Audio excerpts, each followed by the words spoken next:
के नियंत्रण को लेकर एक बार फिर देश में बहस शुरू हो गई है और इसकी वजह है यूपी सरकार द्वारा जनसंख्या नियंत्रण को लेकर लाए जाने वाले कानून। क्योंकि यूपी सरकार सिंगल चाइल्ड पॉलिसी के ऊपर एक बिल लाने की तैयारी कर रही है। उसके साथ ही राजस्थान में भी जनसंख्या नियंत्रण को लेकर या सिंगल चाइल्ड पॉलिसी को लेकर बहस छिड़ी हुई है। सरकार के कुछ मंत्रियों ने इस बात की ओर संकेत दिया है कि अब जरूरत है राजस्थान में हम दो हमारे दो की जगह हम दो हमारे एक। विपक्ष ने भी इसमें साथ दिया है। उन्होंने कहा कि अगर सरकार ऐसी मंशा रखती है तो इसी मानसून सत्र में बिल लेकर आए। लेकिन क्या वाकई राजस्थान में इसकी आवश्यकता है या कानून के जरिए हम जनसंख्या पर नियंत्रण पा सकते हैं? इस पर खास बात करने के लिए पॉपुलेशन फाउंडेशन ऑफ इंडिया की स्टेट कोऑर्डिनेटर दिव्या हमारे साथ हैं। इनसे बात करते हैं और समझते हैं। मैम, एक बहस इस समय पूरे देश भर में छिड़ गई है। राजस्थान की अगर हम बात करें, राजस्थान परिप्रेक्ष्य में, क्योंकि राजस्थान में आप लगातार जनसंख्या इश्यू पे काम कर रही हैं, तो क्या कानून के जरिए जनसंख्या नियंत्रण किया जा सकता है? कानून की आवश्यकता है?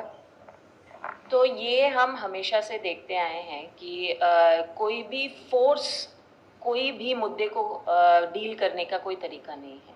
इसी को मैं आगे लेके जाके हुए कहना चाहूँगी कि जनसंख्या नियंत्रण जैसे आप कहते हैं, उसके लिए एक कानून लेके आना ये एकागी अप्रोच है। तो इस एकागी अप्रोच से जब हम देखते हैं एक मुद्दे को, तो वो बहुत ही उस मुद्दे की नींव तक जाते नहीं हैं हम। तो अगर हम देखें, मतलब राजस्थान पहला जिला नहीं है, या हम बोलना चाहें असम या यूपी पहला राज्य नहीं है जिसने इस मुद्दे पर चर्चा करी है। इंडिया में अगर हम देखें 12 स्टेट्स ऐसे हैं जिसमें टू चाइल्ड पॉलिसी नॉर्म की गई है, और उसमें से 4 स्टेट्स ऐसे हैं जिन्होंने अपने पॉलिसीज़ को विड्रॉ भी करे हैं।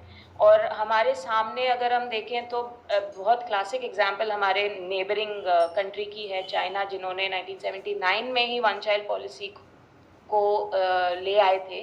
पर उन्होंने भी उसके दुष्परिणाम इतने देखे तो उनको मतलब 2015 में उसको वापस लेना पड़ा। और हम अगर चाइना की तरफ अपने आप को देखते हैं तो हमारा सोशल स्टेटस अगर हम देखें तो बहुत ज़्यादा डिफरेंट नहीं है। फॉर एग्जांपल अगर हम चाइना में देखें, वन चाइल्ड पॉलिसी के बाद में उनके सोशल जेंडर इंडेक्स में कमी आई।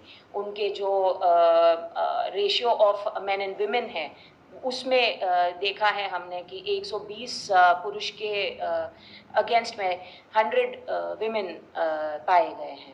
तो और वहाँ पे एक बहुत ही इम्पॉर्टेंट ट्रेंड देखा गया है जो उसको हम 4-2-1 ट्रेंड बोलते हैं। फॉर एग्जांपल कि एक फैमिली है, एक कपल है, उसमें 2 पेरेंट्स हैं।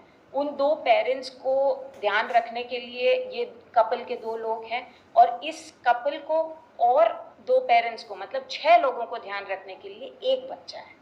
तो उस इकोनॉमिकल पर्सपेक्टिव से भी अगर हम देखते हैं तो ये बहुत ही सस्टेनेबल मॉडल नहीं रही है। हम अगर भारत में देखते हैं, केरला जैसे स्टेट है जिन्होंने कभी 1 चाइल्ड नॉर्म या 2 चाइल्ड नॉर्म जैसे कोई भी पॉलिसी नहीं लाए, पर उन्होंने किन मुद्दों पर काम किया? कि विकास के मुद्दों पर काम किया। तो अल्टीमेटली अगर हम कंक्लूजन निकालें इन दोनों, ये ऐसा नहीं कि कोई नई चीज़ कर रहे हैं हम, हमारे पास एग्जाम्पल्स हैं और जिसमें से हम ड्रॉ आउट कर रहे हैं एग्जाम्पल से। सो उन्होंने मतलब केरला में काम का लिटरेसी पे हुई, एजुकेशन पे हुई, गर्ल्स एजुकेशन पे हुई, और हेल्थ एक्सेसिबिलिटीज़ पे, हेल्थ सर्विस एक्सेसिबिलिटीज़ पे, इन 3 मुद्दों पे काम हुई। तो अपने आप ही आपके स्टेबलाइजेशन ऑफ पॉपुलेशन हो गया, या फिर पॉपुलेशन की पॉजिटिव जो डिवियंस बोलते हैं उस पे काम मतलब वो दिखता है हमको।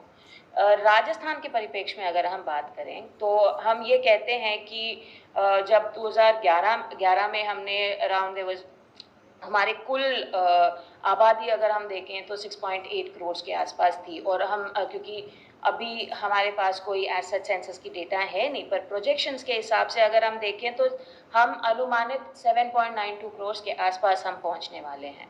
और तो उसके दर भी अगर देखें हम तो दैट्स नॉट, मतलब वो बहुत ज़्यादा नहीं है। और इसी उसमें जब हम कुल प्रजनन दर देखते हैं राजस्थान की ओवर द पीरियड ऑफ जो NFHS की डेटा कहती है 1-2, मतलब 1990 से लेकर आज तक के डेटा अगर हम देखते हैं तो एक लगातार फॉलिंग ट्रेंड देखा है हमने। जैसे 1990 में हमने 3.6 रहा है हमारा प्रजनन दर, और आज अगर हम 15-16 में देखें जो सबसे लेटेस्ट डेटा है उसमें हम 2.4 कहते हैं। तो आप खुद ही देख रहे हैं कि एक लगातार डिप रही है। और इसमें हम अभी तक कोई ऐसे 2 चाइल्ड पॉलिसी की ज़रूरत नहीं पड़ी है। और मतलब आपके सवाल के ऊपर मैं जाते हुए मैं ये कहना चाहूँगी कि नहीं, ऐसे फोर्स लगाने से या फोर्सफुली काम करने से कोई काम नहीं होता है। तो हमारा जो फोकस होना चाहिए वो विकास पे होना चाहिए, और विकास पे भी बालिका शिक्षा के मुद्दों पर, हमारे जो अनमेट नीड्स हैं कॉन्ट्रासेप्टिव्स की और हेल्थ सर्विसेज की, तो उस पे काम करना चाहिए। तो इंसेंटिवाइज भी चुन के हमको उन चीज़ों पे करना चाहिए जिसका जो इनवेरिएबल इफेक्ट जो हम पढ़ते हैं, जो हमारे पॉपुलेशन के ऊपर पड़ता है, एंड वो gradual decrease of demographic dividend होता है। राजस्थान की अगर हम बात करें तो राजस्थान की इस समय प्रजनन दर जो जिससे कि हम जनसंख्या को आंकते हैं, इस समय क्या है और क्या हमने टारगेट ले रखा है? जिले वाइज हम डिफाइन करते हैं तो कौन से जिले ऐसे हैं जहाँ पर ज़्यादा औसत दर जो है, और उसमें कहाँ पर जरूरत पड़ रही है कि इस समय कि उन वहाँ पर इन चीज़ों की जरूरत है ताकि इसको हम नियंत्रण कर सकें? तो अगर हम डेटा देखें तो जो मैंने अभी कहा आपसे कि राजस्थान की कुल प्रजनन दर जो है वो 2.4 है फिलहाल, और जो एस्टिमेटेड दर बोलते हैं हम, जो मतलब आइडियलिस्टिक पोजीशन बोलते हैं, वो 2.1 है। तो हम बहुत दूर नहीं हैं। और जिले वाइज डेटा में अगर बोलूँ कि 2015-16 की जो NFHS की डेटा है वो हमें जिलेवार तो नहीं देता है, बट हमारा परिवार कल्याण विकास के जो जिले हैं, जो 14 जिले हैं जिसमें स्वास्थ्य विभाग काम करते हैं, तो 14 ऐसे ज़िले हैं जो बॉर्डरिंग डिस्ट्रिक्ट्स कह सकते हो। तो वो ज़िलों में अनमेट नीड ऑफ सर्विसेज जो है वो बहुत हाई है। आई मीन तो इसी वजह से उनके ऊपर बहुत काम चल रहा है। इवन स्वास्थ्य विभाग उनको फोकस में लेते हुए काम कर रहे हैं। किस तरह की जरूरत है कि हमें कानून की बाध्यता खत्म करके या कानूनी बाध्यता से नियंत्रण करने की बजाय किन चीज़ों पर काम करना चाहिए ताकि हम इस जो जनसंख्या वृद्धि है इसको रोक सकें? मेरे हिसाब से तो बस 3 चीज़ें हैं। पहला, बालिका शिक्षा। दूसरा, एज एट मैरिज जो है, मतलब एक लड़की या महिला की जो शादी की उम्र है, उसमें मतलब हमको देखना है जितना देर वो बच्ची स्कूल में रहे उतना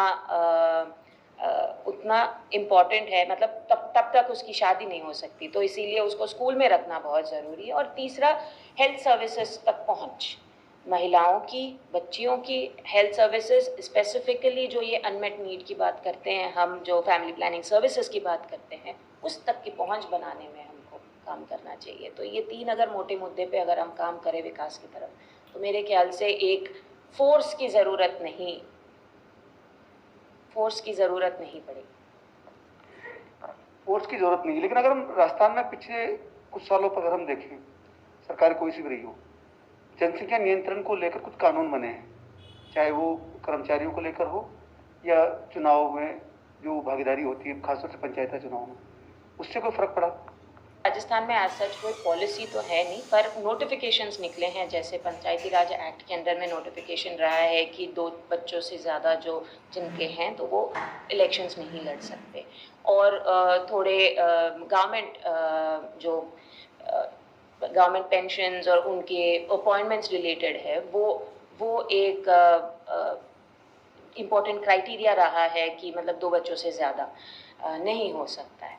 पर ये सारी चीज़ें जो हैं, मुझे लगता है कहीं ना कहीं हम अपॉर्चुनिटीज़ को, जो महिलाओं को जो अपॉर्चुनिटीज़ हैं उनको भी हम कर्व कर रहे हैं। मतलब हमारा यहाँ पे इशू ये है कि हम प्रॉब्लम के जड़ तक पहुँचने के बजाय उसके सरफेस एरिया में घूम रहे हैं और उसको उस सरफेस लेवल पे कैसे डील करें देख रहे हैं। पर हम अगर मैं अपने आप को रिपीट कर रही हूँ, पर अगर हम विकास पे ध्यान दें, मुझे लगता है इन सब मुद्दों पे हमको चर्चा करने की ही आवश्यकता नहीं पड़ेगी। बिल्कुल, निश्चित रूप से विकास पर अगर चर्चा की जाए तो इन कानूनों की जरूरत नहीं पड़ेगी, क्योंकि जरूरत है कि किसी भी तरह के कानून से ज़्यादा स्वास्थ्य सेवाओं की, जिसमें बालिका शिक्षा एक महत्वपूर्ण है कि बच्चों को अगर शिक्षा से ज़्यादा जोड़ा जाए, लेकिन इसके साथ ही जो सबसे बड़ी महत्वपूर्ण है, परिवार नियोजन के जो संसाधन है, उनकी जागरूकता की जो आवश्यकता है, वो अभी भी राजस्थान के कई ऐसे जिले जहाँ पर नहीं पहुँच पा रहे हैं। तो इसकी वजह से वहाँ पर जो जन्म दर है, प्रजनन दर है, वो लगातार बढ़ रही है। तो जरूरत है किसी भी कानूनी बाध्यता से बांधने की बजाय शिक्षा और स्वास्थ्य पर गंभीरता के साथ काम करने की। सहयोगी विजेंद्र के साथ जसवंत सिंह, ईटीवी भारत, जयपुर।